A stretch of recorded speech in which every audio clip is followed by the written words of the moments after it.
Hello everyone, this is Nilufi Neha Khan and welcome to our YouTube channel Shiksha Lata. आज हम बात करेंगे एकलव्य मॉडल रेजिडेंशियल स्कूल्स की तरफ से एक और मोस्ट इम्पॉर्टेंट नोटिफिकेशन जारी किया गया है। अब ये नोटिफिकेशन आपका डॉक्यूमेंट वेरिफिकेशन के लिए बहुत ज़्यादा इंपॉर्टेंट है, क्योंकि अगर ये आपके लिए लास्ट चांस है। अगर इस टाइम भी आपने सिंसियरली चीज़ों को नहीं लिया तो हो सकता है कि आपने जो इतनी मेहनत की थी, ठीक है, वो सारी मेहनत आपकी ख़राब हो जाए और आपको अब सिलेक्शन मिले ही ना। और ये नोटिफिकेशन उन लोगों के लिए भी इतना ही इम्पोर्टेंट है जो कि आने वाले एकलव्य मॉडल रेजिडेंशियल स्कूल्स की जो वैकेंसी हैं उनके लिए तैयारी करेंगे, ताकि उन लोगों को पता चल जाए कि हमें किन किन डॉक्यूमेंट्स को रेडी करके रखना है, ताकि हमें इन फ्यूचर जब हमारा सिलेक्शन हो जाता है, यानी कि हम एग्जाम क्लियर कर लेते हैं, तो एटलीस्ट डॉक्यूमेंट वेरिफिकेशन की वजह से तो आपका सिलेक्शन नहीं रुकना चाहिए। ठीक है, होप सो ये वीडियो आप लोगों के लिए यूजफुल रहे। बाकी डिटेल में मैं आप लोगों को सारी चीज़ें बता देती हूँ। और हाँ, ये चीज़ याद रखिएगा, ये लास्ट मौका है उन कैंडिडेट्स के लिए जो कि अब अपने डॉक्यूमेंट्स वेरीफाइड नहीं कराते या सबमिट नहीं करते। तो ये चीज़ याद रखिएगा कि यहाँ पर अगर आपने लास्ट टाइम पे भी ये चीज़ नहीं करी तो 13 मई तक का आपको टाइम दे रखा है। ठीक है, 13 मई तक का टाइम दे रखा। ये जो पीडीएफ है, ये पीडीएफ मैं आप लोगों के साथ यहाँ पर आपको शो हो रही होगी। बाकी ये पीडीएफ मैं आपको टेलीग्राम पे भी शेयर कर दूंगी, ताकि आपके और डाउट्स क्लियर हो जाए। और इस पीडीएफ में क्लियरली ये मेंशन किया गया है कि 13 तारीख तक अगर आपने ये सारा जो डॉक्यूमेंट्स आपसे मांगे गए हैं वो आपने सबमिट कर दिए तो ठीक है। नहीं किए या फिर कोई इशू होता है तो आपकी जो सिलेक्शन है वो वहीं रोका जा सकता है और ये समझा जाएगा कि आप इस पोस्ट के लिए इंटरेस्टेड ही नहीं है। ठीक है, तो लास्ट मौका है। और एक चीज और याद रखिएगा कि ये दूसरा चांस है। पहले भी एक नोटिफिकेशन वेरिफिकेशन के लिए दिया गया था, लेकिन तब भी लोगों ने नहीं करवाए। और यहाँ पर लगभग 200 से ज्यादा बच्चों के जो डॉक्यूमेंट वेरिफिकेशन में कुछ ना कुछ प्रॉब्लम है। एक चीज और याद रखिएगा कि यहाँ पर उन बच्चों के लिए भी बेनिफिट है जो वेटिंग लिस्ट में थे और इंतजार कर रहे थे कि हमारा कहीं ना कहीं सिलेक्शन। अगर ये वैकेंसीज वेटिंग लिस्ट में वालों के लिए नहीं निकाली जाती तो ये याद रखिएगा जो अपकमिंग वैकेंसी है उनमें ये वैकेंसीज जुड़ेंगी। ठीक है, क्योंकि यहाँ पर बहुत ज्यादा, ये मानिए 208 के लगभग कैंडिडेट्स हैं रोल नंबर के साथ, जिनमें कि टीचिंग और नॉन टीचिंग दोनों ही हैं। सबके ओबीसी सर्टिफिकेट, किसी का एससी सर्टिफिकेट, सारी चीज़ें आपकी डॉक्यूमेंट वेरिफिकेशन से रिलेटेड चीज़ें दे रखी। ठीक है, अगर हो जाता है तो ठीक है, नहीं होता तो बी प्रिपेयर। पहले से आप लोगों को इस चीज़ों का ध्यान रखना पड़ेगा ताकि आपको आने वाले टाइम में ये चीज़ें ना देखनी पड़े। देखिए, ये नोटिफिकेशन मैं आप लोगों को शो कर देती हूँ और इसमें लिखा क्या क्या है वो भी मैं आपको डिटेल में बता देती हूँ, ताकि आपके डाउट्स क्लियर हो जाए।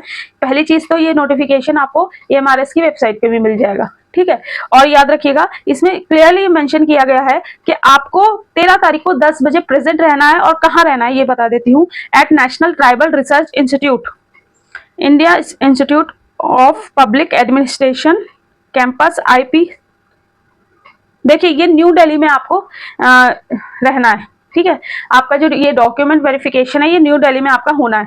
ठीक है, तो अगर आप लोग कहीं और से बिलोंग करते हैं तो ये याद रखिएगा अपना टिकट विकेट एक दिन पहले का करिएगा सीधे, क्योंकि 13 तारीख को आपको 10 बजे रिपोर्टिंग करनी है। ठीक है, और यहाँ पर बता देती हूँ कि यहाँ पर ये चीजें क्लियरली लिखी गई हैं कि अगर आपने इस टाइम भी अगर सीरियसली चीजों को नहीं लिया तो ये समझा जाएगा कि इस पोस्ट के लिए आप लोग इंटरेस्टेड ही नहीं हो। जैसे कि कुछ डॉक्यूमेंट्स मैं आप लोगों को बता देती हूँ, मैं आपको हर वीडियो में बताती हूँ कि डॉक्यूमेंट वेरिफिकेशन की वजह से आपका सिलेक्शन नहीं रुकना चाहिए।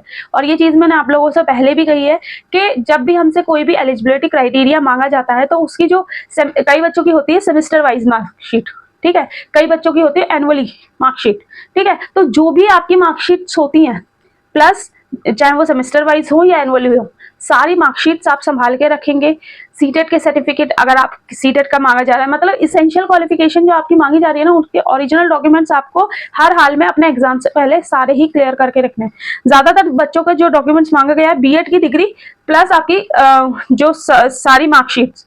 ठीक है, यहाँ पर लिखा हुआ है ऑल सेमेस्टर मार्कशीट्स। अगर आपकी एनुअली है तो एनुअली आप सबमिट करेंगे। ठीक है, यहाँ रोल नंबर दे रखा है और रोल नंबर के बाद डॉक्यूमेंट कि आपको कौन सा डॉक्यूमेंट लेके जाना है, फिर आपका डेट एंड टाइम दे रखा है। ठीक है, तो डेट एंड टाइम सबका फिक्स है, 13 मई, बार बार बोल रही हूँ, 10 बजे आपको रिपोर्टिंग करनी है। फिर इसके बाद जो 2-3 जैसे पीडब्ल्यूडी से अगर आप अप्लाई करते हो तो उसका सर्टिफिकेट। ठीक है, और अगर आप ग्रेजुएशन की भी ये चीज याद रखिएगा, यहाँ पर एक बच्चे से ग्रेजुएशन प्लस बीएड दोनों की ही मार्कशीट सेमेस्टर वाइज मांगी हुई है। ठीक है। और एक चीज मैं पहले ही क्लियर कर रही हूँ कि यहाँ पर डाउट मत लाइएगा कि हमारा एनुअली एग्जाम हुए थे, हम सेमेस्टर वाइज किस तरीके से लाए।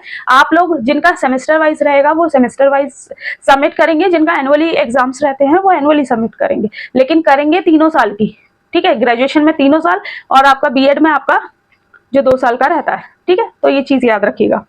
ओबीसी सर्टिफिकेट से ज्यादातर लोगों के डॉक्यूमेंट्स मांगे गए हैं। ओबीसी सर्टिफिकेट अगर आप अप्लाई कर रहे हो तो ये याद रखिएगा कि आपका जो एक रहता है ना कि आपका इशू डेट, ठीक है, वो रिन्यू होना चाहिए, ये याद रखिएगा, ठीक।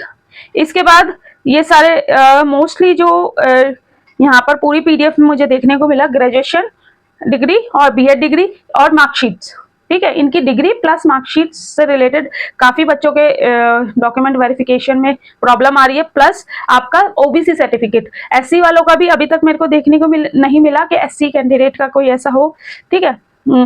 एक आध बच्चे का किसी का एससी का सर्टिफिकेट का होगा, और बाकी मोस्टली जो देखा गया है वो ओबीसी कैंडिडेट्स का ही है, ठीक है। और आपका बीएड ग्रेजुएशन जो भी आपकी डिग्री मांगी गई है, एसेंशियल क्वालिफिकेशन, वो सारी देखिए। ये 19 पेजों की पीडीएफ है जिसमें कि 208 बच्चों के लिए रोल नंबर वाइज आपका सारी चीजें दे रखी है। तो आप लोगों से रिक्वेस्ट है कि टाइमली जाकर अपना वेरिफिकेशन करवा लेना। 10 बजे का रिपोर्टिंग टाइम दे रखा है, तो कोशिश करना कि 9:30 बजे के लगभग आप अपना एड्रेस पे पहुंच जाएं, ठीक है। बाकी मैं मिलती हूँ आपसे नेक्स्ट वीडियो में। होप से सारी चीजें आप लोगों को समझ आई हो। और एक चीज और याद रखिएगा, जो नए बच्चे अब एग्जाम देने की तैयारी कर रहे हैं वो लोग इस चीज को ध्यान रखिएगा कि डॉक्यूमेंट वेरिफिकेशन की वजह से भी आपका सिलेक्शन रुक सकता है, ठीक है। तो अपने डॉक्यूमेंट्स पहले से ही आपको रेडी रखने हैं हर हाल में, ठीक है।